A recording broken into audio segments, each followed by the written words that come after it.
Okay, perfect. So, hello again, everyone.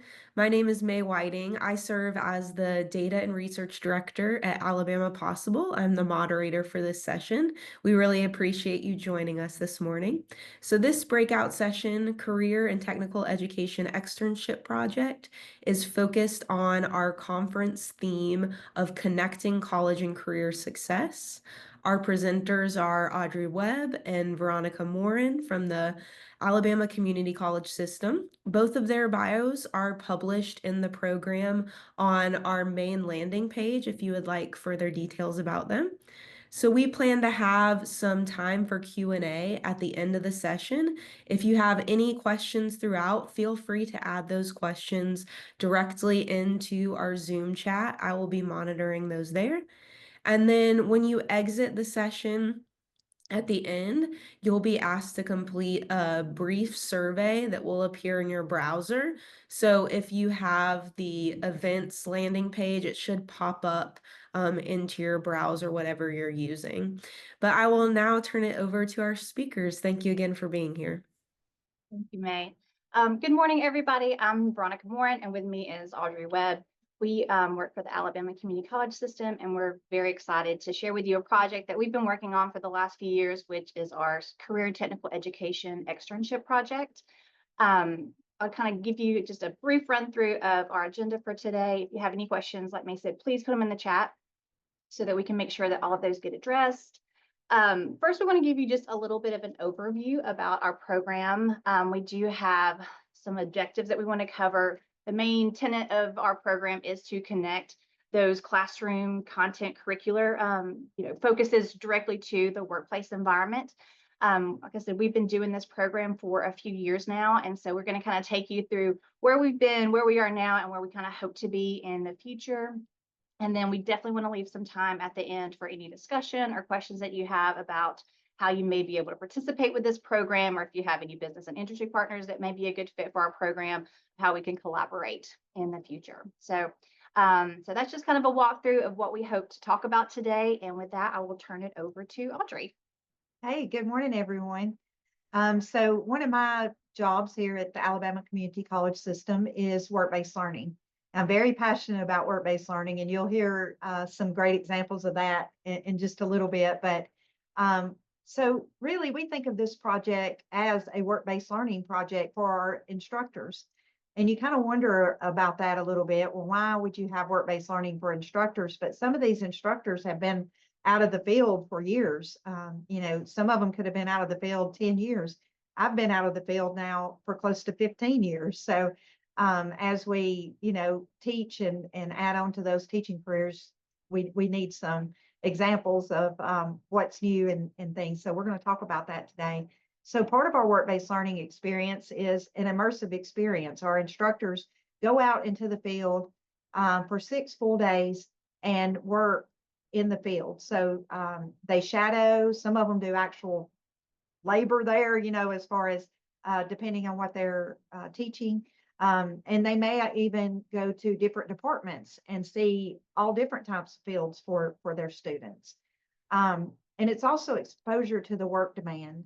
So with work-based learning, our students may go to school 2 days a week, all day, and then work 3 days a week. I have multiple programs like that.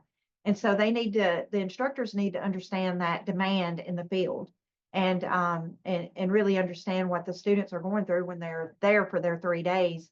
And then they come to school the next day and what happened during that time. Skills alignment. So we know as we're teaching that our technology changes, equipment changes, skills that our students need change. I mean, look at all the AI now. So their skills change all the time. So where's that at? So this gives that opportunity for those instructors to see what other skills their students may need. Mentorship from industry professionals.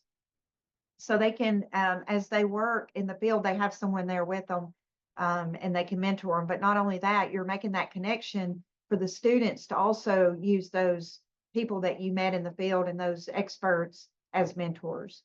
And then real world problem solving. We're going to show you in a few minutes a couple of, or at least one example. We have multiple of where a extern was in the field and came up with a solution during that. And they they actually use that solution. And then enhance college and career readiness to really help the students see where they need to go next. So how do we connect the classroom content with workplace applications? Well, we want to enhance the instructional skills of that instructor. Again, we want to make sure that they're up to date on technology, what new equipment is being used, what new resources they have, and really be able to teach that to our students so our students are ready when they go out in the field. Integrate the real world context into teaching. Again, we want to make sure that everything that we're teaching is what our industry partners want us to teach and how to teach it. And then that strengthens the partnership. So one of the most important things with work-based learning and with this externship is having those partnerships with our industry partners, because they have to say, yes, we want those externs to come out into our field. It does disrupt them a little bit. It's not their regular day-to-day. So we want to make sure we strengthen those partnerships. Okay, so I'm going to walk you through a little bit about how we have structured our program. Like I said, we have done this for a few years now, and so kind of just the process that we use. So usually in the fall, we try to send out an application to all our career and technical education instructors. So we send it out to all of our colleges across the state. And in the application process, we're really looking for a few key things. We want to know what their teaching experience is, but we also want to know when was their last time of working within the industry. Mm-hmm. If they have just come out of industry into the classroom, that they're probably still pretty connected to what those operations are within that field. If they've been out of the classroom for 10 years or more, chances are that technology or other changes have kind of shaped that environment to be a little bit different from what they were familiar with. And so we want to make sure that they're really staying connected to the instructional curriculum and those workplace applications. So we want to kind of, one, evaluate that component. Two, we want to, of course, give priority to those high demand, high wage pathways. So we have a lot of manufacturing programs in our state that need skilled workers. And so we try to prioritize those as well. And then we really want to look at just what the participants' objectives are for that externship. You know, when we first started, it really was manufacturing based, but over the last few years, it has expanded into all career technical education programs. It could be CIS. It could even be something like cosmetology. We've seen the pretty wide spectrum of that too. But once we have kind of gone through and evaluated all our applicants, of course, we send them a letter. And then with that, we try to have some type of orientation to kind of walk them through what those expectations are going to look like. The main thing that we require from them is that they have to spend 6 full working days immersed in that workplace. So they have to spend 48 hours with their company sponsor in the field, so that they can get that true experience of what those skills and applications are that are directly tied to their field of expertise, their curriculum. And a part of that time, they're also accountable for providing to us some documentation of the work that they're doing within the field. And so there's a lot of deliverables that they have produced for us. I will kind of go through those and walk you through what each one of those documents looks like. But it's also a way for us to kind of track the progress of each participant throughout their externship, because this does pretty much cover the course of an academic year. Mm-hmm. So it gives us those chances to kind of touch base with them to make sure that they're making progress with their externship. So there are a lot of deliverables that we expect for them to submit to us throughout that process as they're completing those 48 hours on site. And then once they have completed their hours, they've delivered all the documents to us, then they're awarded a stipend. And so each participant gets a $3,000 stipend at the end of that externship, because it is a significant time commitment for them to complete the entire externship. So upon completion, that's when they are awarded the stipend, and that is being generously given to them through the Pass for Success Foundation. So they're the ones who actually will award and pay out the stipends to our participants. So those are kind of the big things that they have to hit. Those are the milestones for the program. The deliverables, like I mentioned, so there's quite a few of them. So these are the ones that they have to submit to us as they're going through the externship.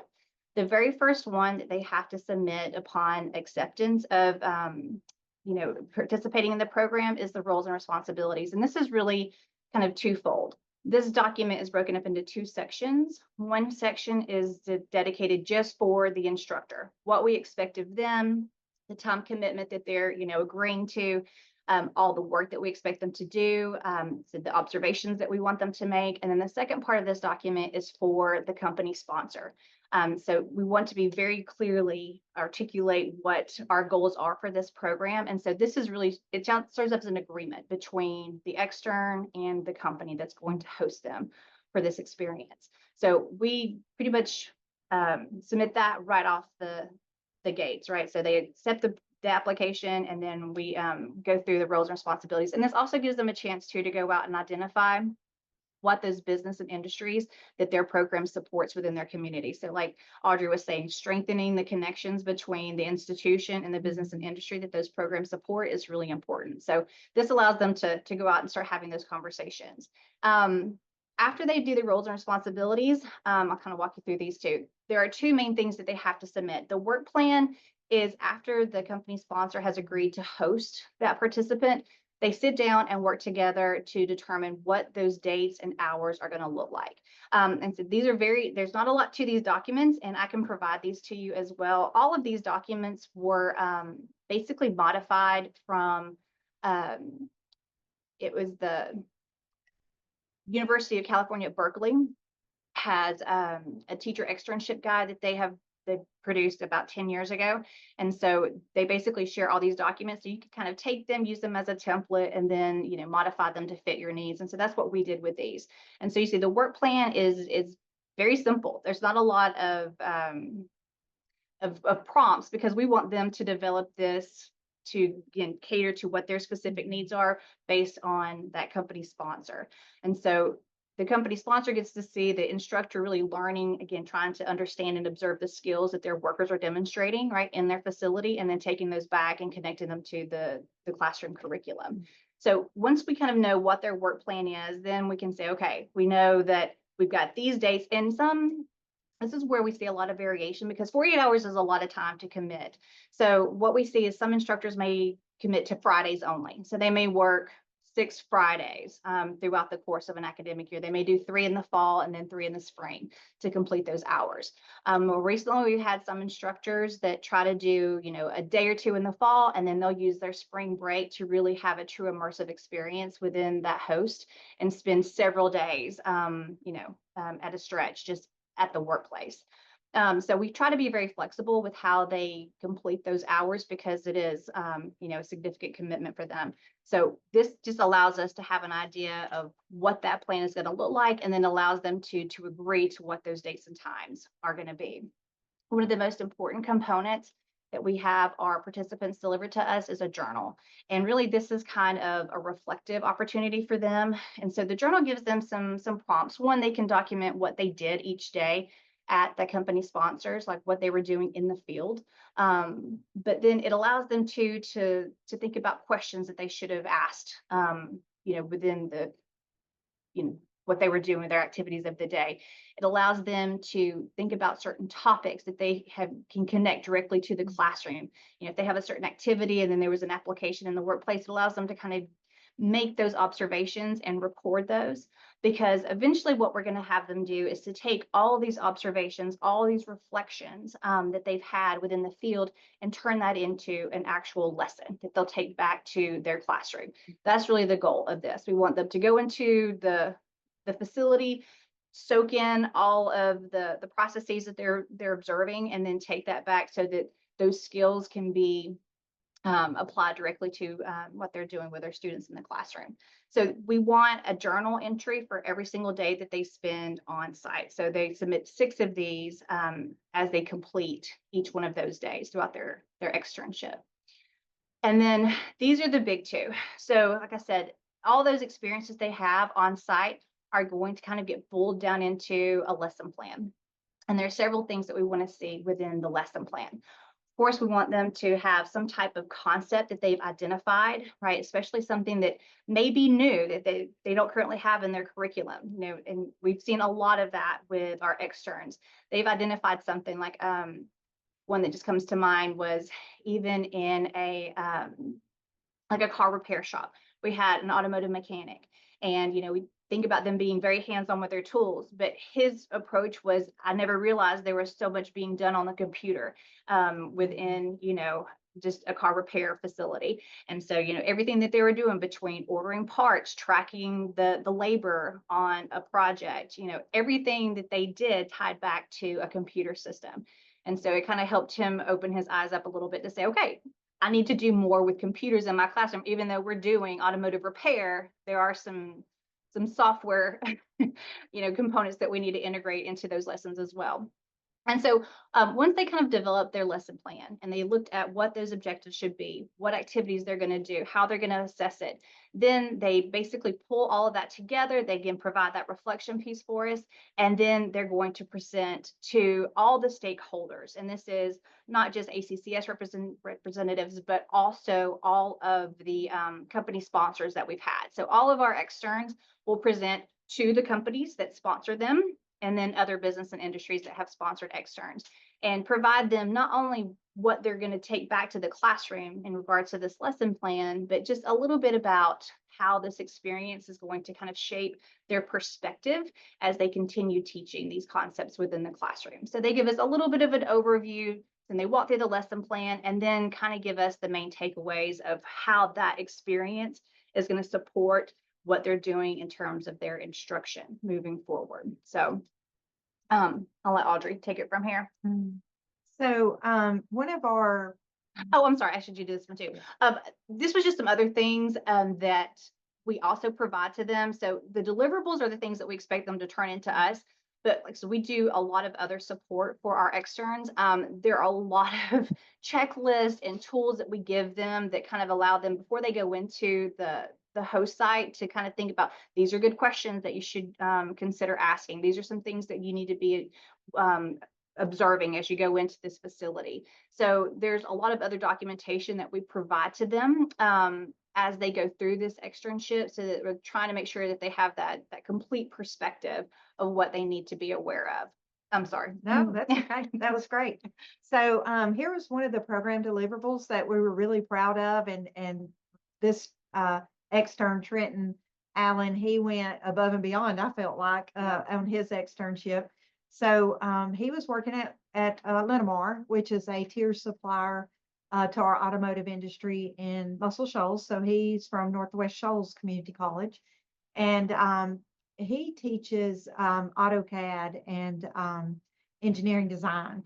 And so when he went in, he really wanted to get more hands-on on what he was doing and not just observe. So he was asked to look at they were actually moving to a new facility. If you probably can kind of tell, that's a new facility on the picture. And so they were trying to figure out the best flow in that area of building the product. And so he created a facility layout that they ended up using during his externship. Well, he took that back to the classroom, and now for labs and things like that, he actually has students develop a best solution for a layout of a company. And so he took exactly what he learned in the field and brought it to the classroom, and the students are able to figure out how to manage that layout and how to develop that layout. And that's a big project that they do every semester. We've had several externs do something very similar in their experience, but that's the goal. We want them to go in and take a real world application back to the classrooms. So we are now in our 4th year of hosting the externship program through the Alabama Community College system. We had our first cohort start. It was actually in the fall of 2021, and then they did their presentations in spring of 2022. And it's evolved quite a bit in that 4-year period. The very first year, there were only 6 participants, and it was from 3 different colleges, and they worked directly with our OEMs, our big 3 automotive manufacturing facilities across the state. And for that first cohort, the approach was a little bit different. We took a CTE instructor and an academic instructor, which was mathematics. So we had a math instructor and a CTE instructor in automotive manufacturing from 3 colleges, and we put them directly on site at these OEMs. And so what they had to do, even though they had a very similar experience, they were looking at it from a completely different perspective, from a mathematics instruction perspective, than from an automotive manufacturing perspective. And they worked together in tandem to develop some lesson plans. And so even though they have different content that they're teaching in the classroom, we got to see how one experience shaped two very different instructional approaches to taking that content back to the classroom. The next few years, we did it a little bit differently.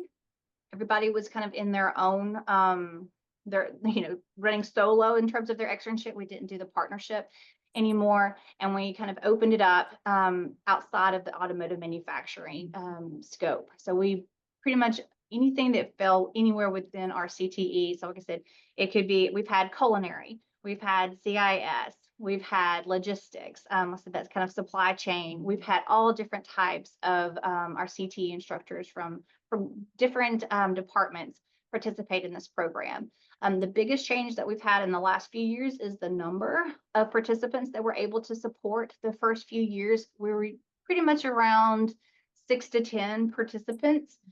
This year, we have our largest cohort, which is almost 30. So we increased dramatically. Again, that was due to the funding through the Pass for Success Foundation that we're able to do that.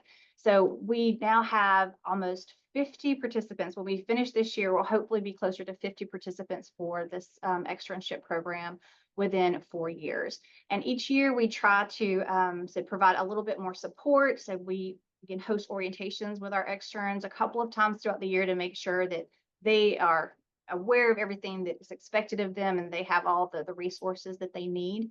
This year, we've tried to build a community of practice for our externs. And so we actually created a Canvas course that we put everybody in so that they can have some discussions and communicate with each other. And then it also gives us a very streamlined process for them submitting these deliverables and us tracking the progress, especially as we increase the number of participants. It's a little bit harder to keep track of. And so having this this community of practice within Canvas makes that a little bit easier for us too. So yeah, we hope to continue to grow it. Each year the number goes up and up to the point where we get a little bit nervous every year when those applications start coming through.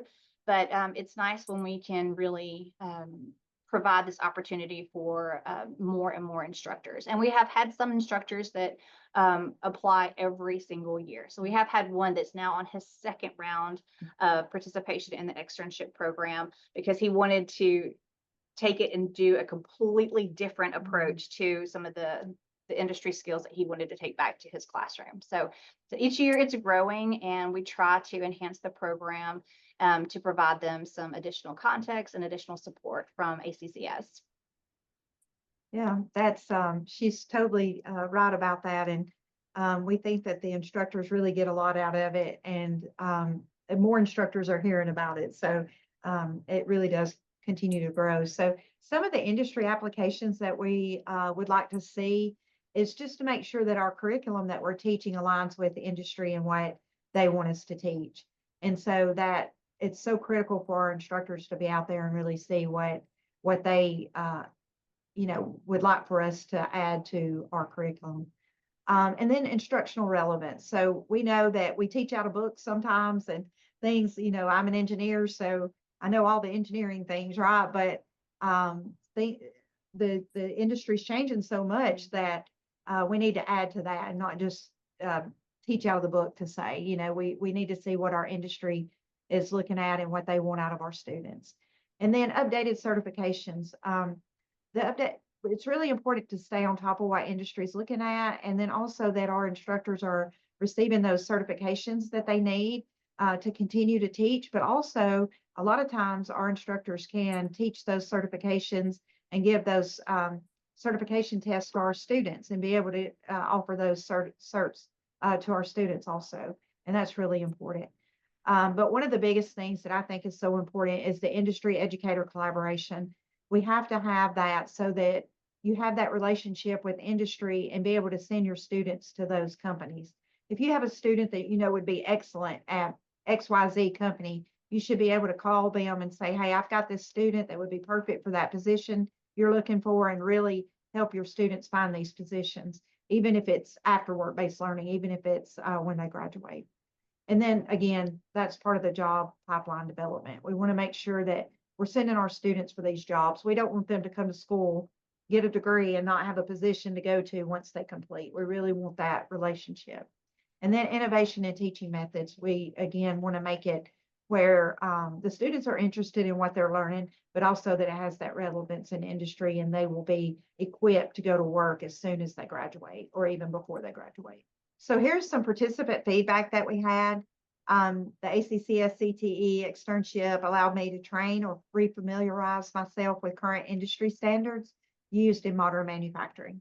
And then another one said, my externship at Hyundai was a transformative experience that provided valuable insights into the world of automotive manufacturing.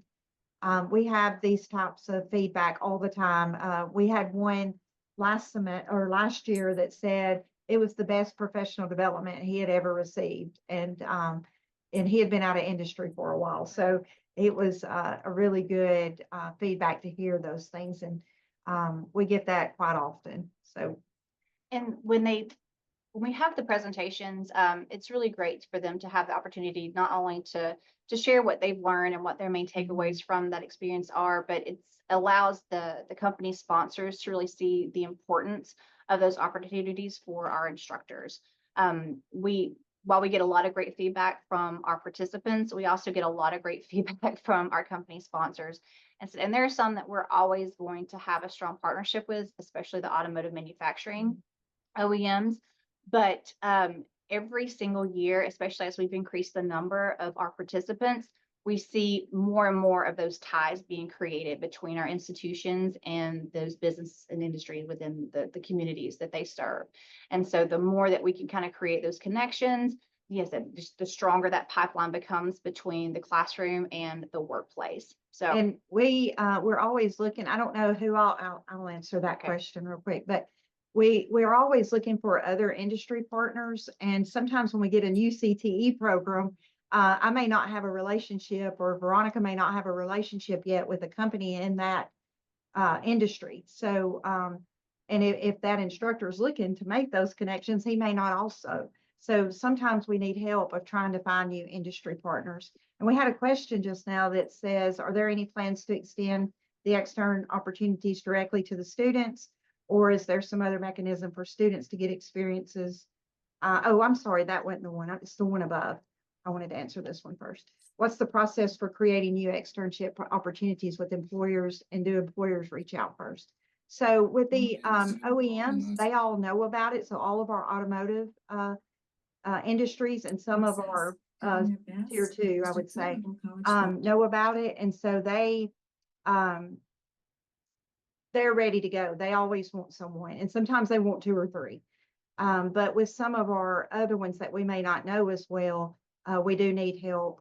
Sometimes it's a matter of me calling cold and just seeing if I can find someone, or if I know somebody that knows somebody at that company, kind of thing. So, and ideally, what we do want the extern to go out and find their own company sponsor. That is the goal. We want everyone to go out there and start having those conversations with the business and industry partners within their community, so that they can understand, like, especially the students that are graduating from their program, where are they going? Because those are the industries we want them to reach out to. So we do strongly encourage them. And part of the application is soliciting, do you have a company sponsor? Like, we want to know what is in mind. And we have a lot of different colleges within our system. And so, for example, Coastal, they're really expanding with maritime. And so we want those instructors at that college to start really strengthening those partners with some of those maritime business and industries that are in that location. So we encourage them to do it themselves. So we always have a few that we're going to support directly. We want to make sure that those manufacturing facilities always have an extern, because they're just a huge provider of jobs within our state. But then also we want to make sure that our instructors are out there making those connections to the companies that their students are going to be employed by. So that's always step one. And if they are having trouble, then we basically pull our resources together to see if we can find something within their field that's within their community to help kind of, again, build that relationship between the institution and the industry. that was a good question. And then as far as the students themselves, and Audrey can talk a little bit more about this too, because this is her domain, not mine. Students do a lot through apprenticeships within ACCS. And so I think Audrey can speak to the apprenticeship process that we have.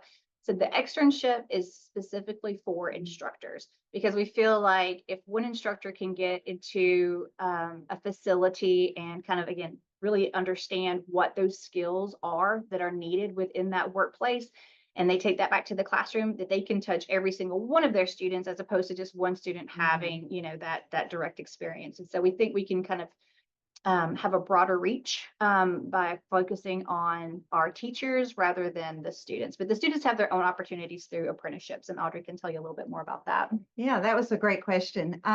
So with our work-based learning opportunities across the state, we have apprenticeships, we have co-op, we have internships, we have programs like FAME, one of the programs that I'm in charge of. And with FAME, the students work 3 days a week at a industry partner, and they go to school all day, 2 days a week. I love that program so much. My son is about to graduate from that program in a few weeks. So it's a really great program where they can see what they're actually doing in the field and at school. And he didn't really love school. So just to be honest, and when he got to college, he's really loved it much more because he can see the application into the job that where he's making real money, and that's always important for our students. So we have lots of good opportunities for students with work-based learning. Every one of our colleges has a registered apprenticeship now.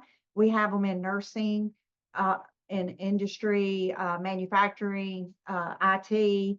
I mean, there's just all over, just about every CTE program we have. We're starting a lot in machining now too, across the state. And with the Maritime Project, there's going to be even more opportunities in South Alabama. So lots of great opportunities for our students. About every student in CTE can do some kind of internship or co-op or apprenticeship now. Like I said, we have it at every one of our colleges now. So the goal of this program too is, since those students have the opportunities, to really expand on those opportunities to provide some opportunities for our instructors specifically. Yeah. So there was a question earlier today too. If you want, can we scroll up to that? I think it's gone, but it was about, is it Okay. just for the community college faculty? Oh, And yeah, that's right. and for this specific program, so the stipend that's funded is for community college instructors. But there is a externship for K-12. I don't know who runs that program. It's the Alabama STEM Council. Okay, Yeah. you're part of that, aren't you? That so she can tell you about that, but there is an opportunity for K-12. Yeah, and it's for all K-12 instructors. So they can apply for the STEM Council's externship program. So ours is a little bit different. Ours is far more immersive. The time commitment is much more for ours, and then of course the deliverables and the expectations for them to present and share not just their lesson plan that they've developed, but their experiences back to those host sites. So ours is a little bit more intensive, but that's why we also give a much larger stipend for that one too. And just add one thing to it, at the end of theirs, she talked about the presentation that the externs give, and we invite all the industry partners and anybody at their college. And then a lot of us at ACCS watch those also, but they give a quick, I'd say 10-minute presentation on their experience and what they learned in their lesson plan and what they're going to bring back, whether it's a lab experience or a lesson plan. And those always go off really well with the industry partners because they get to see what each other is doing also. And it probably gives them more opportunity of what their person's going to do when they're coming into their field. And that was kind of our goal too with the community of practice that we built this year within Canvas, is to allow the externs to have kind of that network of each other as they're going through this process, so that they can not only just have conversations with other instructors across the system, because a lot of them don't get a chance to interact with each other outside from these opportunities, but allow them to connect with each other, to ask questions, get peer feedback on what they're doing. And so it allows them to kind of share broadly with other instructors across the state. Anything else before we move on? No. So really what we're doing is we're trying to empower our instructors, and to empower instructors is going to have a better prepared student. And that's what we hear throughout any industry I talk to. And I'm on a call with the industry partner daily, just about. I need students that, yes, can show up on time and all those very important skills, but also I need students to be able to work on this equipment without, a lot of guidance. Of course, they're students, right? But things like that, they really need students to be very prepared and be able to really hit the ground running when they start full time, when they complete. And that's why work-based learning is so important. If these students can do this while they're going to school, then they're ready to go when they hire them full time. And these externships really build bridges. As we were saying, these instructors may have been out of the field for a long time.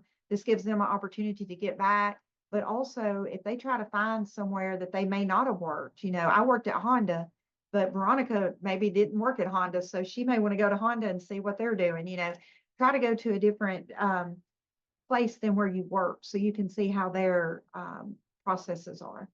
And then partnerships drive progress. So as we know, these partnerships and really working together with industry is so important for not only our industry, our externs, but our students.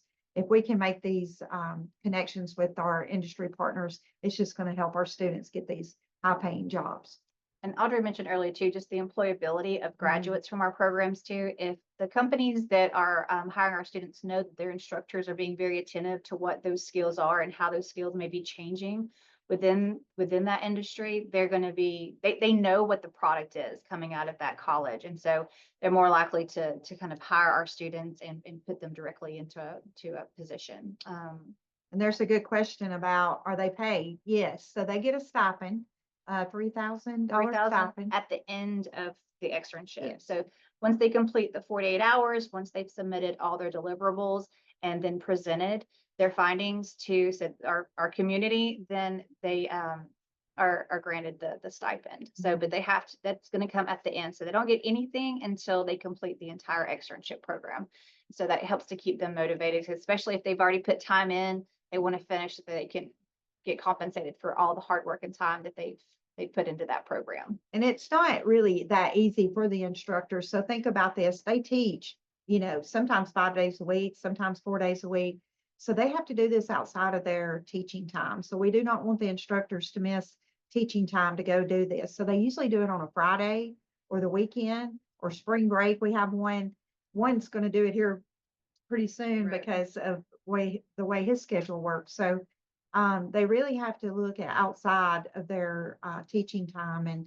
And so it is a commitment for these instructors too, to do this, along with preparing these documents that they need to do for their to complete it. And we try to, again, like I mentioned before, keep it really flexible. So when they're submitting their work plan, we don't have a whole lot of guidelines in place that they have to follow.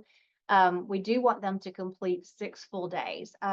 There are some, exceptions to that if there's just depending on, again, what the business and industry are and how their schedules align with that. We try to be somewhat understanding of those, but we want them to really have a full work day. We want them to be on site just like an actual employee would be on the floor, so they can see the entire scope of work throughout the course of that day within that industry, whatever it may be. But we do try to work with them. So sometimes they do 3 in the fall, 3 in the spring. They may do 6 in a row. It depends on each individual participant and the sponsor that they're working with and what's going to work best for both of their schedules. There are a lot of logistics that have to be determined as they go through this process. And so we try to be very understanding of that. And that's why those documents that I, shared with you earlier, they're really just prompts. We don't want to put a lot of parameters on what has to be done. We just want to give them the space to really explore so that they can get the maximum benefit out of this experience. And sometimes, with the industry, I'm just going to add one thing. One particular one this time, they had some security things that they had to figure out. They had never had an extern before. So we had to allow them that flexibility to not have already had theirs completed yet. But there was time to do that. So we're really good about working around those things because we understand, this is extra for industry too, to allow this person to come in. And so we really work with them to. And there's usually like an orientation and safety, process that has to be completed for each extern because of just the nature of the environment that they're going into. And that goes back to some of those support documents that I briefly mentioned earlier, like just with the permission to photograph and things like that. We want to make sure that they have all that in place. A lot of the places they go to, they can't, when they're doing their presentation, they can't include pictures. Because if it's at one of our OEMs, all of that is proprietary. So we allow them to kind of pull things from the web, or if the company has some things that they can share with them that it's kind of more public facing, then that's okay. But we do understand that there are some situations where we can't get the full glimpse into what they're doing because of the nature of that environment and just the competitiveness of the industry itself. Yeah. So anything else, Audrey? No, that is all I have, but we're welcome to take any questions you have and can talk more in depth about anything that you're interested in. I think we have a few minutes left. Mhm. Do we okay on time? Yes, we're definitely good on time. So I know y'all have already addressed the questions in the chat. So does anyone in attendance have a question? You're welcome to come off of mute and talk into the mic, or you can add your comment into the chat and I'll read it aloud. Thank y'all so much for joining us today. We're really excited to kind of share what we're doing with this program. And if you have any thoughts or feedback, we would love to hear it because we're constantly evolving and trying to not only expand the program, but kind of what those requirements may be. We know that there may be the need to kind of to evaluate, what we're requiring of our externs to complete, but we're hoping that at least gives us the chance to understand their full experience and allow them to have that moment for reflection and how to best apply what they've learned to the classroom. Well, All thank right. you so much, Veronica and Audrey. I see you're sharing your contact information here. I know you might have questions from folks, and potentially if your slides are available, perhaps we could share those with folks as well. Be I wanted happy to to. give everyone a few notes before we head out. So as a reminder, when you exit this meeting, you should have a pop-up in your browser that just asks a few brief survey questions. If you could respond to those, that would be greatly appreciated. And then if you're not sure how to orient back to the Zoom lobby, you should be able to go back to your email that reminded you about today's event and join the lobby from there. From the lobby, you should see our concurrent sessions that are available. So right after this, we'll have a second round of concurrent sessions that you can choose from. And then if you ever get lost, I just recommend always going back to the lobby. And if you click the tabs up at the top, you're able to see our speakers and their bio and some other details as well. But I just want to thank you again, Audrey and Veronica, for sharing all this information. It's been wonderful to learn. And I know for our K-12 educators, this is exciting knowing their students are going on to instructors that have this opportunity, but also knowing that their students can get involved in things like apprenticeships and that there's even some externship opportunities for K-12 as well. So thank you so much. I'm going to leave the room open for just another couple minutes in case there are questions. And then I'll probably close the room about 10:40 or so.